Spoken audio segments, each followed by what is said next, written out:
The acquittal of former Prime Minister Datuk Seri Najib Razak and 1MDB former CEO Arul Kanda Kandasamy for the alleged tampering of the auditor-general's audit report on 1MDB will remain as the prosecution failed to meet the deadline to continue the appeal against the duo's acquittal.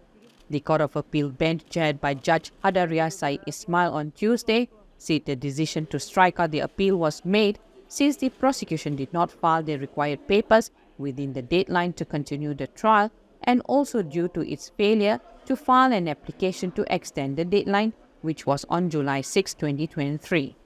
As such, both Najib and Arul Kanda will remain free from charges over the alleged tampering of the Auditor-General's audit report on 1MDB.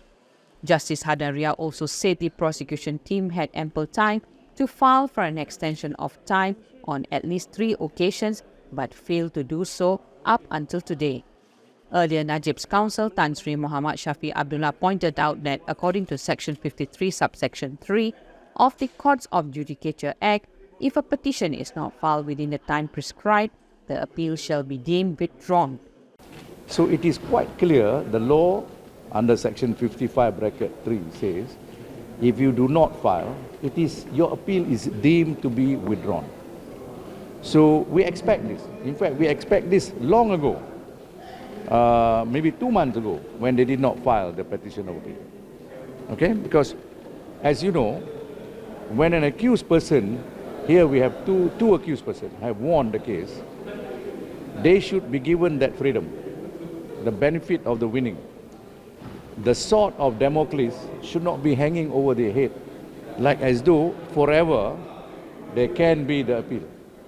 So the law set the timing so that there is no prejudice of that sort.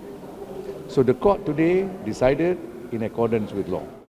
On March 3rd this year, the High Court freed Najib and Arul Kanda without calling them to enter their defence. Following that, the prosecution filed the appeal against their acquittals on March 9 this year. The appeals were filed via a notice of appeal, but the prosecution was also required to file a petition of appeal as part of the appeal process within the deadline set under the law.